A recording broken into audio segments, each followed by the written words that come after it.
नमस्कार, मानस मिश्रा और news India में आप सभी का बहुत बहुत स्वागत करता हूं। बड़ी खबर आ रही है उत्तर प्रदेश से, जहां उत्तर प्रदेश में योगी आदित्यनाथ जब से मुख्यमंत्री बने हैं तब से लॉ एंड ऑर्डर वो तो जबरदस्त चंगा हो चुका है।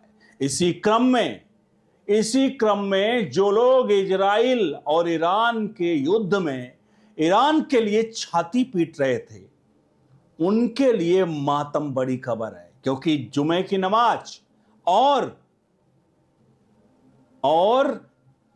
कई जो आगे की चीजों को बताऊंगा, जिसको लेकर के योगी आदित्यनाथ की पुलिस ने जो फैसला लिया है, संभल में जो कुछ हुआ आप जानते हैं पिछले साल तक, और अब खamenei की मौत पर कई जो छाती पीट रहे थे उन पर बड़ा एक्शन हुआ है। दिखाते हैं पूरी खबर, और साफ तौर पर अब नहीं होगी सड़कों पर नमाज।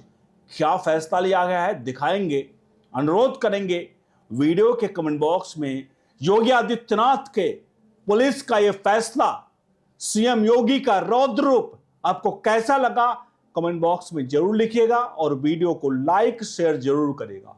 क्योंकि क्या जो दिल्ली के उत्तम नगर में हुआ, जहां एक दलित को कैसे कुछ खास समुदाय के लोगों ने पीट पीट कर मार डाला, उसके बावजूद हुई अब तक शायद वो पकड़ा गया, क्या हुआ किसी को कुछ मालूम नहीं। लेकिन यहीं यूपी में एक्स मुस्लिम की हत्या करने वाले दो महज 24 घंटे के भीतर उनको ठोक दिया गया और उनको 72 हूरों के दर्शन करा दिए गए। बहरहाल बढ़ते हैं मुद्दे की तरफ। संभल का क्या मामला है? संभल में साफ तौर पर सड़क पर नमाज को बैन कर दिया गया है।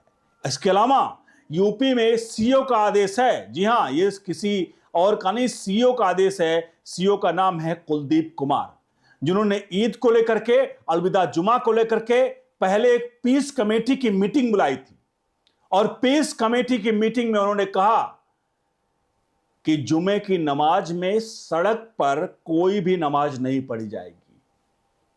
अगर भीड़ ज्यादा होती है तो शिफ्ट में नमाज पढ़िए, यानी कि भीड़ इकट्ठा हुई, भीड़ ज्यादा होने वाली है तो आपकी जिम्मेदारी है, जो लोग नमाज वहां पर ऑर्गेनाइज करा रहे हैं उनकी जिम्मेदारी है, एक शिफ्ट में नमाज पढ़ के चले जाएं, फिर दूसरे लोग नमाज पढ़ने आए।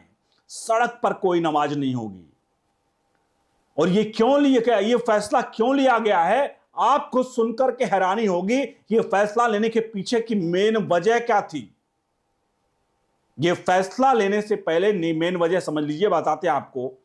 हालिया में जो ईरान और इजराइल का युद्ध चल रहा है, ईरान और इजराइल में युद्ध तो वहां चल रहा है, खamenei की मौत वहां पर होती है, और हिंदुस्तान में बवाली दंगा मचाना शुरू कर देते हैं, यहां पर छाती पीटना शुरू करते हैं। मेरे शब्द नहीं है, मैं आपको सीधे तौर पर क्या कुछ कहा एसपी ने उनको बताता हूं, सीओ ने वहां पर, उसको सबसे पहले बताता हूं।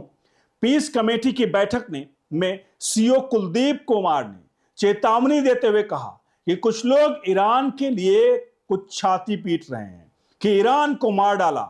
अगर इतना कुछ है तो चले जाओ ईरान। अगर उस झगड़े का हमारे देश में कानून व्यवस्था पर असर होगा तो हम बढ़िया वाला इलाज करेंगे। इस लाइन से आप कितना सहमत हैं सीओ के कि हम बढ़िया वाला इलाज करेंगे? अगर तुम्हें लगता है कि वो वहां पर जो हुआ उसको देख करके यहां बवाली मचाओगे, हमारे संसाधनों को तोड़ोगे फोड़ोगे और यहां पर बवंडर मचाओगे, तो हम बढ़िया वाला इलाज करेंगे। साहब कह दिया कि जिसको जाना है हवाई जहाज पकड़े चला जाए ईरान, और वहीं जाकर जितना करना वहीं कर ले। हिंदुस्तान में रहकर के बवंडर नहीं चलेगा।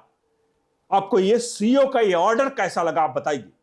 क्या यही इसी से वाकई में यहां की शासन व्यवस्था वाकई में दुरुस्त है? और क्या आपको लगता है सीओ ने ज्यादा बोला है? कई लोग यहां पर आएंगे, लेकिन उनकी भी प्रतिक्रिया जानना चाहता हूं कि आखिरकार सीओ ने जो कहा है, क्या यह बात आपके हिसाब से सही है या नहीं सही है? आग लगी ईरान में, कुआं खोद रहे हैं हिंदुस्तान में। अबे आग ईरान में लगी है, जाके वहां कुआं खोदो ना। हिंदुस्तान में कुआं खोद कर क्या करोगे? खamenei निकलेगा हिंदुस्तान में, हर घर से खamenei निकलेगा। भाई निकालो, जाओ सीधा फ्लाइट पकड़ो, चल रही है दिखे जाओ ईरान में, जितना करना करो। अफवाह फैलाना, हिंदुस्तान में बवाला मचाना, क्या मकसद है तुम्हारे कहने से? मोदी जाएंगे, खुद जाएंगे युद्ध में और ईरान के लिए अमेरिका के साथ जंग लड़ लेंगे। तनिक भी समझ नहीं है और ऐसे लोग कहते हैं कि हम हिंदुस्तान के साथ हैं। यह हिंदुस्तान के साथ कभी नहीं है, आगे बढ़ते हैं। इसके अलावा सीयू ने साफ तौर पर स्पष्ट कहा कि उन्होंने स्पष्ट किया कि किसी भी स्थिति में मस्जिद के बाहर या सड़क पर नमाज अदा नहीं करी जाएगी। किसी भी तरह की अनुमति नहीं है सड़क पर नमाज पढ़ने की। नमाज केवल मस्जिद के अंदर ही पढ़ी जाएगी। प्रशासन की ओर से कहा गया है कि यदि किसी मस्जिद में अधिक भीड़ हो गई, एक स्थान पर 2 बार तब नमाज पढ़ी जाएगी, लेकिन सार्वजनिक स्थानों पर, सड़कों पर नमाज की अनुमति नहीं दी जाएगी। यह साफ तौर पर आदेश निर्देशित कर दिया गया है सीओ द्वारा और साफ कर दिया गया है कि कोई भी इसमें लापरवाही नहीं बरती जाएगी और कहीं से भी कोई भी अप्रिय सूचना के समाचार हम नहीं सुनना चाहते हैं। ये पीस कमेटी की मीटिंग में सीओ अनुज कुमार ने सबको बुलाकर साफ कर दिया। और क्या आपको लगता है कि ऐसा नहीं होना चाहिए? अब खुद सोचिए आप कि जब हम हिंदुस्तान में हैं, कल को सोचिए ईरान से मान लीजिए युद्ध हो जाए, ईरान से युद्ध हो जाए तो हिंदुस्तान में हर घर से खामना ही निकलेगा। हर घर से खामना ही निकलेगा तो ईरान के पक्ष में निकलेगा या हिंदुस्तान के पक्ष में निकलेगा? और अगर खामना ही निकलना है ना तो सीधे जाओ अमेरिका को बम बढ़कर उड़ जाओ। ये मैं नहीं कहता हूं, सोशल मीडिया पर लोग कह रहे हैं। और आज यूपी पुलिस ने, योगी आदित्यनाथ ने साफ तौर पर इलाज कर दिया इनका कि अब नहीं चलेगी। मुझे इन्हें देखिए, ये बात तो तय था कि ये भीड़ इकट्ठा होती, जहां कहीं ना कहीं ऐसी जगह हैं जहां पर कुछ न कुछ संवेदनशील है, सांप्रदायिक सौहार्द बिगाड़ने की कोशिश होती, ऐसे जगहों पर यह भीड़ इकट्ठा होती तो ये सीधे तौर पर छाती पीटते पीटते योगी और मोदी को लेकर के शब्दों की पूरी तरह से इंतहा को क्रॉस कर जाते हैं लोग। ये नहीं समझते हैं कि वैश्विक स्तर पर क्या चीजें की जाती हैं, कैसे वैश्विक स्तर पर एक देश दूसरे देश के साथ खड़ा होता है, कि क्यों खड़ा होगा, क्या रीजन है। अगर वो मुसलमान है तो उसके लिए खड़ा हो जाए। कल को नेपाल कोई गलत काम कुछ हो रहा नेपाल में तो भारत घुस करके नेपाल में करेगा, क्योंकि हिंदू राष्ट्र है वो। कल को मॉरिशस में कुछ हो तो हिंदुस्तान जाके वहां घुस कर कुछ करेगा, उसके लिए अमेरिका से युद्ध लड़ेगा। अरे तनिक भी विवेक नहीं है। और विवेक नहीं, एक कहावत है ना, जब तक देश में इनकी संख्या कम होती है तब तो ठीक है सेकुलरिज्म, लेकिन जैसे जंग इनकी संख्या जाने होने लगती है वैसे ये बिलबिलाने लगते हैं। और ये साफ तौर पर अब देखा जा रहा है। और इसको लेकर कुछ भी कहें, योगी आदित्यनाथ उत्तर प्रदेश के मुख्यमंत्री, जो सर्वे में भी साफ हो चुका है, इस लाइन पे आप अपने जवाब जरूर दीजिएगा, जो सर्वे में भी साफ हो चुका है कि मोदी के बाद योगी आदित्यनाथ भारत के प्रधानमंत्री बनेंगे। आपको क्या लगता है? कमेंट बॉक्स में जरूर लिखिए कि क्या योगी आदित्यनाथ भारत के अगले प्रधानमंत्री होने चाहिए या नहीं होने चाहिए। कमेंट बॉक्स में लिखिए।